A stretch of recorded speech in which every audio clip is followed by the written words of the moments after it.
nous chanterons le temps des cerises et gai rossignol et merle moqueur seront tous en fête.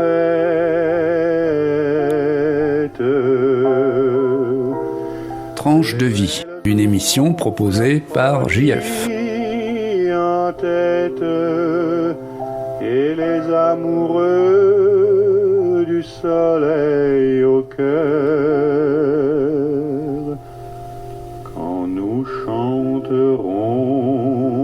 le temps des cerises, sifflera bien mieux le merle moqueur.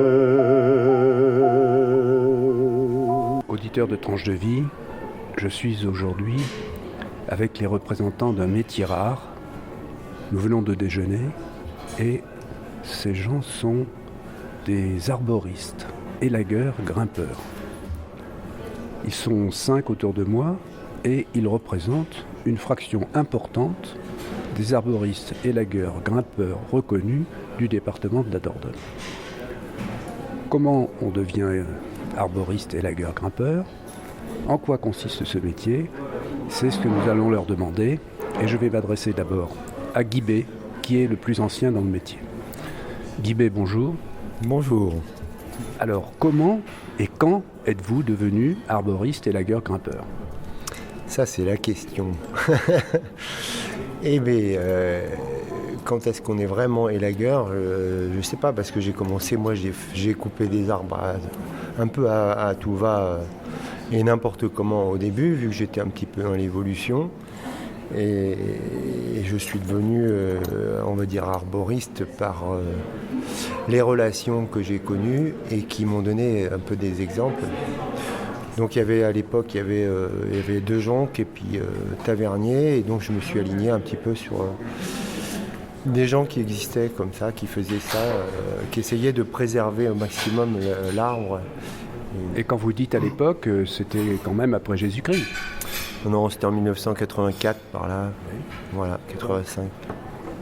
C'est dans ces années-là qu'est née la profession telle que vous la pratiquez maintenant ? Je dirais que l'évolution a commencé à cette période-là. Après, le métier continue toujours à progresser.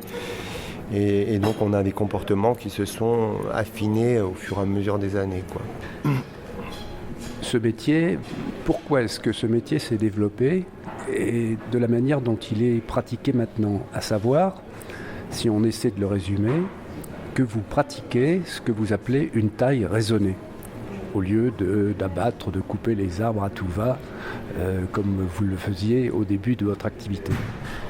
Au fur et à mesure donc, du métier, on savait qu'il y avait des choses qu'il ne fallait pas faire, telles que monter avec des griffes dans un arbre pour monter le tailler, c'était pas la peine, quoi. Et après, différentes actions aussi au niveau de savoir où couper. Tout ça, ça fait qu'on évolue, on change et on s'adapte suivant ce qu'il y a à faire dans l'arbre. Alors, arrêtez-moi si je me trompe, vous intervenez dans votre métier sur les arbres avec plus de discernement. Oui, on va dire qu'on s'affine un petit peu. Je vais me tourner maintenant vers Guillaume pour lui demander de me définir la taille raisonnée. Alors en fait, moi je suis plutôt partisan, mais comme les autres en fait, de dire qu'une bonne taille c'est pas de taille, parce qu'au final l'arbre il n'a pas besoin d'être taillé. Nous on taille juste pour de la mise en cohabitation avec soit des maisons, soit des voisinages, des fois des fils électriques, ou des fois parce que l'arbre a des faiblesses mécaniques. Vous pouvez participer avec moi si vous voulez. Donc voilà, on va tailler. Maintenant, taille raisonnée, c'est un terme qu'on n'emploie plus trop. Ou moins en tout cas, un peu moins, en tout cas moins, parce que je dis taille, ça me gêne toujours en fait de dire que c'est raisonné, c'est obligé quoi, on y va quoi. Alors raisonner, oui, on prend un peu, c'est peut-être pour se justifier quoi. Voilà. Vous voulez dire que si vous taillez un arbre, vous êtes tellement convaincu de la manière dont il faut traiter les arbres que si vous traitez un arbre, c'est forcément raisonné. C'est-à-dire que vous ne le faites jamais sans réfléchir ou sans réfléchir aux conséquences que pourra avoir votre taille. De toute façon, le problème, c'est que des fois, on taille des arbres et on sait très bien que ce qu'on fait, c'est pas bien, mais voilà, c'est pas ce qu'il faudrait faire. Mais voilà, il y a la cohabitation avec, comme je disais, avec les maisons, avec des fils électriques, avec un tas de trucs qui fait que des fois, on va rentrer dans un arbre, on va faire n'importe quoi. Voilà, on va pas faire ce qu'il faut faire. Mais bon, voilà, on est obligé. On est toujours dans la contradiction de toute façon. C'est un métier où on est toujours dans la contradiction, ou souvent. En tout cas. On peut demander à William de nous dire un petit peu vraiment en quoi consiste le travail de l'arboriste élagueur grimpeur. Je dirais que c'est avant tout de gérer l'arbre par rapport à une demande et une contrainte. Enfin, on parlait tout à l'heure des contraintes. Il y avait une entreprise en région parisienne qui existe peut-être toujours, qui s'appelait le SAMU, qui voulait dire soin des arbres en milieu urbain. Et ça définit assez bien notre métier. Et c'est vrai que, comme disait Guillaume, l'arbre n'a pas besoin d'être taillé, simplement il a besoin... On fait une forme de médiation entre le citoyen et l'arbre pour répondre à des contraintes environnementales. L'arbre, si l'arbre planté au milieu du champ n'a pas besoin d'être taillé, on pourrait intervenir dessus pour réparer des petites erreurs de la nature, des branches mal placées, mais c'est tout. Sinon, et dans une écologie globale, il n'y a pas d'action sans réaction, c'est-à-dire que même un arbre malade va profiter à une faune. Donc en fait, on intervient essentiellement pour faire cohabiter l'arbre et trouver de la médiation. Et notre rôle est beaucoup de pédagogie, justement, d'apprendre à percevoir l'arbre dans sa durée, ce qui est quelque chose qui est quand même assez nouveau. C'est-à-dire qu'on connaît la taille productive, la sylviculture pour donner des grumes, des bois d'œuvre, ou l'arboriculture fruitière pour donner du fruit. Tout ça, c'est les tailles de production. C'est dans les connaissances populaires, dans le milieu rural, tout le monde a ces connaissances-là. Notre métier est amené à développer des connaissances assez nouvelles qui va permettre à l'arbre de durer. Donc il ne produit rien, il ne rapporte rien, et qui s'inscrit en opposition avec la taille de production. Alors ce que vous faites, c'est de la taille d'entretien ? Essentiellement de la taille d'entretien et de préservation, maintenir un arbre en bonne santé dans son environnement qui est artificiel. Moi, je vous ai souvent entendu dire que toute taille, c'était une blessure. Toutes les fois qu'on coupe une branche d'un arbre, c'est une blessure. Et donc, ça a des conséquences qui peuvent être tout à fait négatives. Vous confirmez ? Tout à fait. C'est ça qui conditionne beaucoup l'approche de l'arbre, c'est-à-dire de prendre en compte que l'arbre est un être vivant. Et c'est-à-dire que chaque action amènera une réaction. C'est-à-dire qu'il n'y a pas... Et c'est pour ça qu'il y a les connaissances sur la production fruitière ont emmené les citoyens sur des routes, sur des fausses routes. C'est-à-dire que pour mettre à fruit un arbre, il faut le mettre en stress. C'est-à-dire le tailler pour qu'il fasse qu'il ait l'instinct de reproduction. On fasse des fruits au lieu de faire du bois. Tout à fait. Et ce qui a complètement, on a transposé ça à l'arbre d'ornement en se disant tailler ça fait du bien. Non, ça fait aucune taille. Une taille c'est une plaie.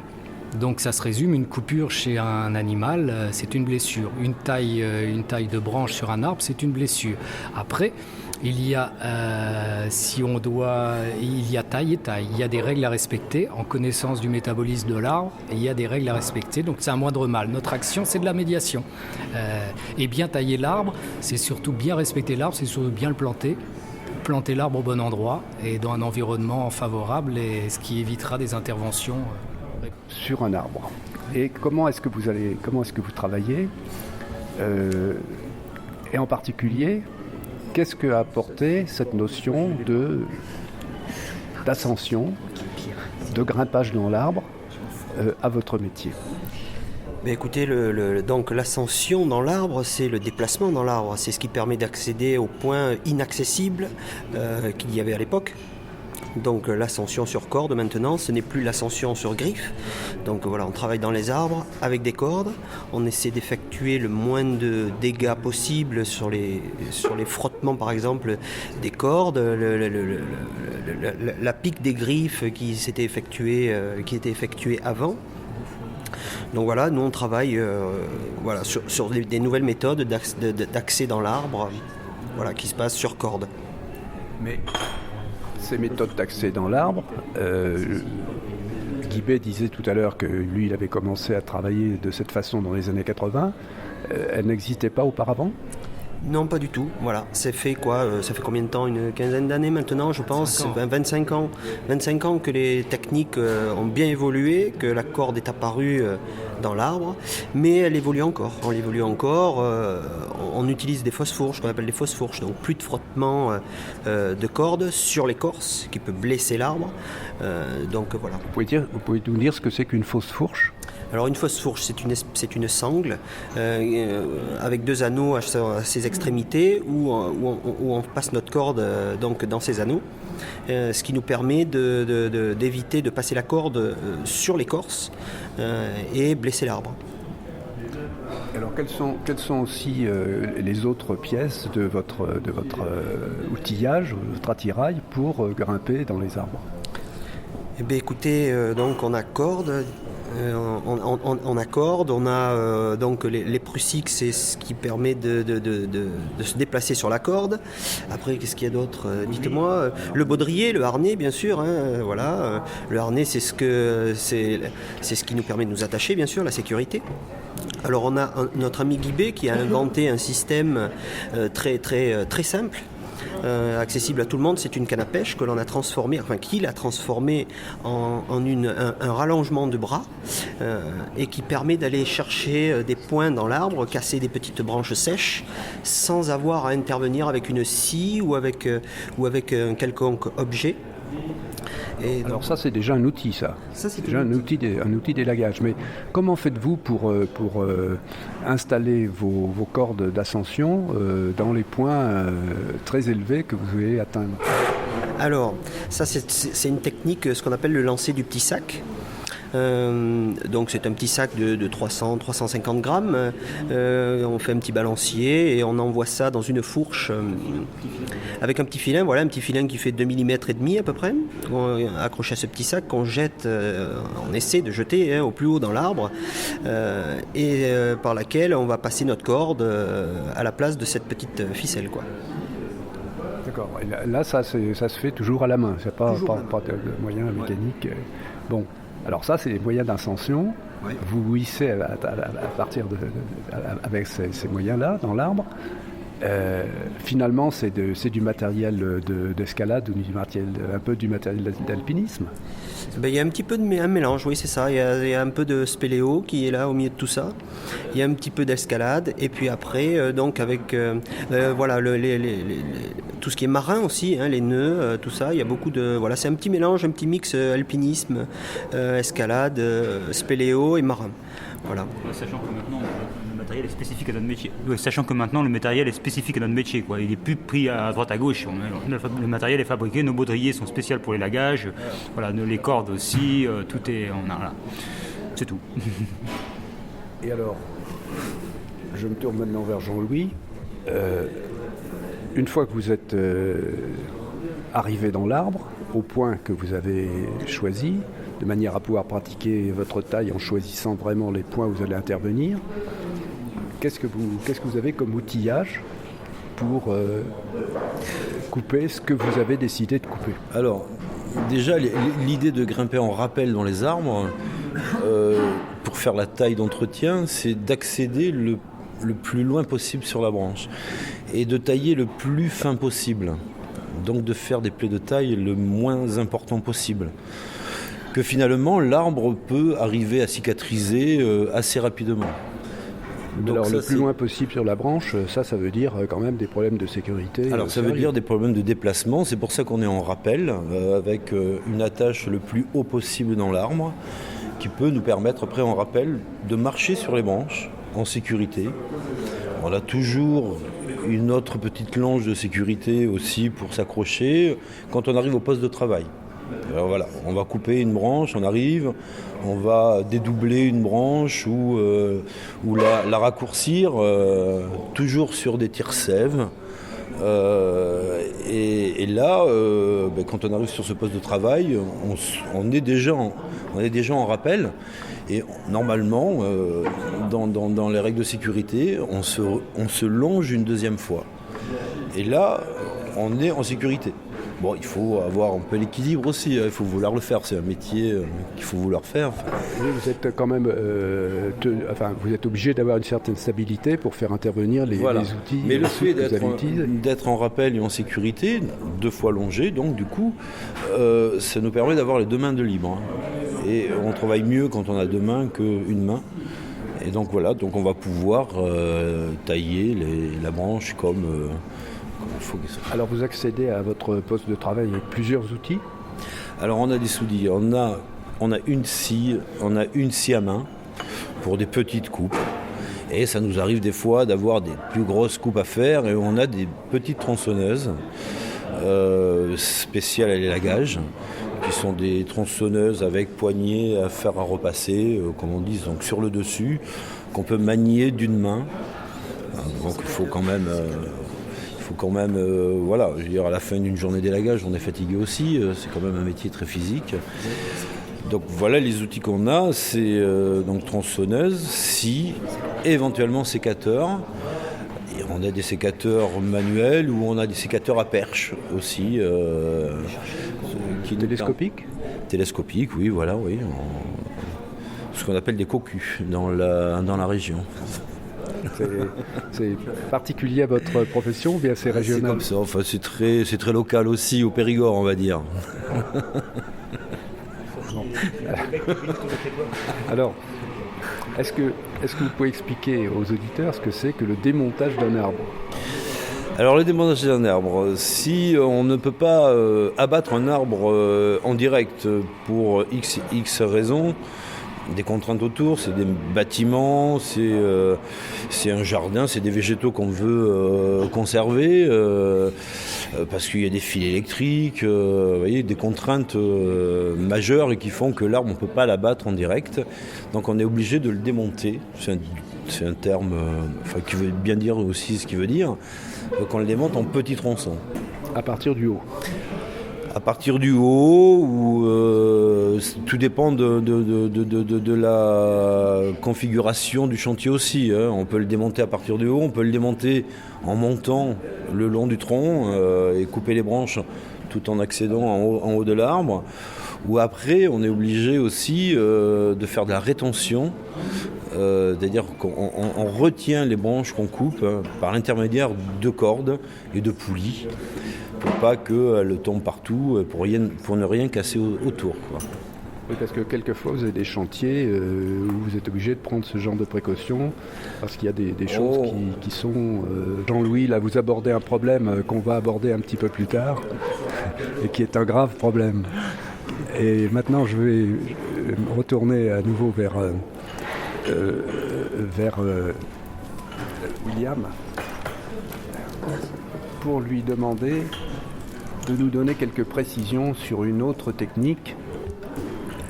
Il y avait des zones de fragilité dans un arbre, notamment des branches avec des insertions un peu fragiles, c'est-à-dire des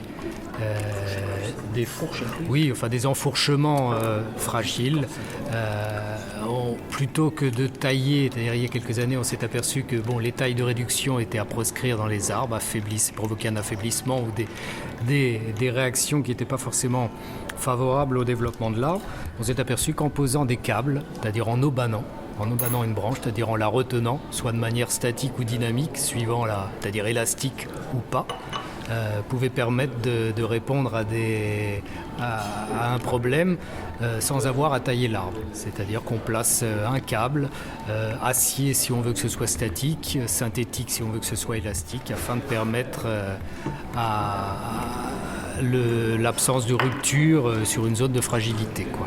C'est une intervention qui s'est généralisée, mais qui n'est pas forcément très très connue et très très répandue. Pourtant, c'est une solution qui est peu onéreuse et qui répond à des problèmes mécaniques sur certains arbres. Que l'état sanitaire de l'arbre le permet, lorsqu'il est capable de supporter, parce qu'il y a une branche à retenir, mais il faut quelque chose pour la retenir. Donc on va s'ancrer sur une partie saine pour permettre d'aubaner une zone fragile. Donc il est évident qu'il faut que ce suchet soit solide au moins à un endroit. Alors, je me tourne maintenant à nouveau vers Guy B. Vous êtes donc obligé de respecter dans votre métier des consignes de sécurité tout à fait strictes. Est-ce que vous jugez que c'est un métier dangereux? Est-ce qu'il arrive quand même qu'il y ait des accidents? Mais bien sûr, c'est un métier dangereux. Dès l'instant où on commence à décoller du sol, utiliser des outils, ça dépend de nous-mêmes, ça dépend de notre état de vigilance, de notre état je dirais pas de santé, mais de conditions physiques. Et donc effectivement, on a un petit danger d'absence, on peut avoir une absence et puis d'un seul coup, ça peut prendre des proportions que je connais moi-même parce que j'ai dépassé ces limites-là, j'ai eu des accidents. Donc c'est un métier dangereux, c'est sûr, il n'y a pas de souci. C'est un métier qui demande une très bonne condition physique. Une condition physique et aussi une connaissance des outils, des cordes et de l'arbre qui est vivant, il faut savoir décrypter si l'endroit où on va pouvoir nous soutenir. Donc il faut lire. C'est une connaissance générale de l'arbre. Et si on ne possède pas cette connaissance générale de l'arbre et de son comportement et de son matériel, on s'expose quand même à des dangers qui sont réels. Marc, est-ce qu'il y a des arbres que vous préférez tailler et d'autres que vous n'aimez pas tailler? Alors bien sûr, il y a plein d'arbres que l'on préfère. Alors pour ma part, le platane, le cèdre, le chêne bien sûr. Le chêne c'est un arbre très très très sympa parce qu'il y a un déplacement qui est sympa. Donc à partir du moment où il y a un déplacement qui est sympa, la taille est sympa. Il y a des arbres au contraire comme les érables, la cygnée. Avec plusieurs collègues, on n'aime pas trop tailler parce que déjà on se déplace mal, donc voilà, première. Et puis en plus, il a une mauvaise réaction à la taille. Donc le noyer par exemple, le noyer aussi, c'est pas des arbres qui ont une bonne réaction, donc c'est pas toujours agréable à tailler. Qu'est-ce que vous appelez mauvaise réaction à la taille? Notamment pour le noyer par exemple, il réagit très très très fort à une taille, il pleure beaucoup, enfin voilà, il fait beaucoup de réitération, donc ça l'embellit pas beaucoup en fait, alors que d'autres réagissent beaucoup moins. Le cèdre réagit moins, par exemple le platane réagit moins. Alors quand vous dites le noyer pleure, enfin moi il m'est arrivé de couper les branches de noyer et puis effectivement quand j'ai vu ce qui sortait, ça m'a fait peur, peut-être pas au point de me faire pleurer, mais enfin quand même c'est impressionnant. Il y a des périodes sur certains sujets, il y a des périodes à respecter, et le noyer notamment, il se taille après les fruits, c'est-à-dire qu'en octobre, après la récolte, il y a deux périodes, il y a juin, qui est un peu plus difficile à trouver parce qu'elle est plus courte, mais il y a une période parce qu'il ne faut pas tailler pendant le débourrement. La seule période réellement où il ne faudrait pas tailler un arbre, c'est au moment du débourrement, c'est-à-dire au moment du réveil. C'est-à-dire au printemps, lorsque les bourgeons éclosent, là on devrait ne pas tailler à cette période-là.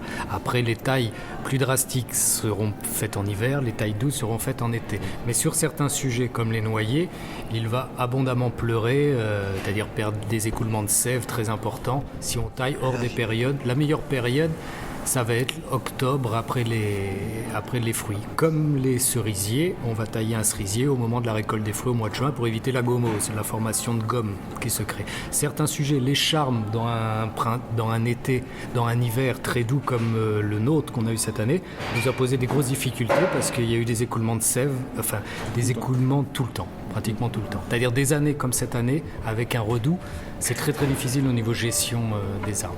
Mais il y a certains arbres comme ça, très peu, pas nombreux. C'est seulement noyer, cerisier et charme où la taille. Mais les bois blancs en général ont tendance à... Comment est-ce que vous voyez, est-ce que vous, Guy, avec le recul que vous avez dans votre métier, est-ce que vous voyez une évolution des mentalités dans ce domaine? Est-ce que les gens sont plus attentifs maintenant à la santé de leurs arbres, à leur comportement, qu'ils ne l'étaient quand vous avez commencé à travailler? Oui, peut-être un peu, mais en même temps, c'est appartient à chacun de s'informer et de savoir s'informer sur l'arbre et savoir s'ils veulent les soigner, et s'ils le prennent comme un meuble et qu'ils considèrent que ça doit rentrer dans leur cadre à 3-4 mètres de haut et que voilà, on les maltraite. Ça peut pas aller, quoi. Ça dépend de plein de gens. Et puis bon, quand nous on s'adresse à un particulier, on peut en parler, on peut l'éduquer. Maintenant, quand on s'adresse à des communes, il y a des fois, on parle à un interlocuteur, on ne parle pas au propriétaire de l'arbre. Et la politique peut changer au bout de 5 ans parce que ça change de municipalité et on change de comportement avec les arbres. Donc là, c'est très compliqué. On attaque un sujet qui est un peu difficile. Enfin, on peut dire d'une manière générale que comme quand il s'agit de faire un enfant, il vaut mieux réfléchir avant de commencer qu'avant de planter l'arbre. Exactement. Il faut s'imaginer tout ce genre de déboire qu'on pourrait avoir. Ouais. Donc planter l'arbre au bon endroit, c'est ça. Nous, on sait que c'est la chose principale à penser avant toute chose. C'est savoir où le planter pour ne pas être embêté plus tard dans l'avenir, pour ne pas avoir à le tailler en fait. Et ce qui serait bien, c'est qu'on soit au chômage un jour parce qu'on a bien réfléchi la plantation avant. Voilà. Je voudrais, le temps avance malheureusement, ça va trop vite, mais je voudrais vous demander à chacun, avant de nous arrêter, quelque chose auquel vous pourrez répondre le plus rapidement possible, peut-être même par oui ou par non. Si on considère tout ce qui se passe à l'heure actuelle dans le monde, la manière dont est traitée la végétation naturelle et artificielle, enfin plantée, est-ce que vous êtes optimiste pour l'avenir ou est-ce que vous êtes pessimiste ? Pessimiste, mais je ne vais pas étaler là le discours parce que ce serait trop vaste. C'est vraiment... Même pas pessimiste raisonné ? Si on veut ressembler à ce qu'on dit, oui. La taille raisonnée, non. Pessimiste, oui, pessimiste, mais fataliste, quoi. Enfin, bon, on verra bien, quoi, c'est tout. Hein. Mais quand même décidé à continuer ce beau oui, métier. Bien sûr, il faut toujours continuer dans le bon sens, se battre de toute façon pour faire avancer les choses. Guillaume ? Oui, moi je serais plutôt un réaliste. Alors donc je suis souvent traité de pessimiste, mais voilà. Donc moi je pense que de toute façon ce qui se passe dans notre métier reflète la société. C'est voilà, comme dans d'autres métiers, je pense qu'il n'y a pas que le nôtre, quoi. Mais voilà, c'est tout ce que j'ai à dire. En tout cas, brièvement comme ça, je vais pas sans s'étaler. Oui, voilà. C'est William ? Je dirais que je suis un pessimiste lucide, un petit peu comme nous, donc qui résume un optimiste. Je dirais que c'est une période un peu charnière, c'est-à-dire qu'on dispose, c'est un petit peu comme nos métiers. Il y a 30 ans, on manquait de professionnels formés. Aujourd'hui, on manque de citoyens avertis, quoi. Donc, c'est-à-dire qu'aujourd'hui, tout est possible. C'est-à-dire que le savoir existe, les moyens sont peut-être limités, mais les consciences ont ont la capacité de bouger. Donc voilà, tout est. Nous, on continue parce que tant on a la chance de pouvoir de donner une portée à nos actes, quoi, à travers ce métier. Et vous êtes convaincu que cet intérêt, au moins des particuliers pour les arbres, je ne parle pas, laissons de côté la question des forêts, en particulier des grandes forêts naturelles et de leur sort, ça n'est pas une mode et ça ne sera pas passager. Je veux dire que c'est vraiment entré dans les mentalités. Oui, je pense qu'il y a aujourd'hui, malheureusement, on est arrivé à un tel point, à une telle extrémité qu'on ne peut plus se cacher la réalité, quoi, des conséquences de nos actes, quoi. Donc il y a une prise de conscience qui est réelle, mais est-ce qu'elle est réelle parce qu'elle est devenue très facile, parce que c'est juste un constat, voilà. Mais il y a un acte militant inévitable derrière chaque arbre. Bien vivre avec son arbre, c'est bien vivre avec son voisin. Donc il y a des compromis à faire avec son environnement, avec les autres, et l'arbre en est un exemple. Et voilà. Donc tout est possible. Vous êtes quand même un optimiste. Marc, écoutez, votre diagnostic. Ouais. Moi, je suis plutôt optimiste. Je pense que l'évolution fait son chemin. Moi, ça fait 11 ans que je pratique ce métier-là et il y a une grosse évolution. Les mentalités changent et donc je suis optimiste. Merci. Mais moi, je dirais que je serais plutôt optimiste. Je sais que ça veut rien dire, mais voilà, c'est un constat, c'est vrai.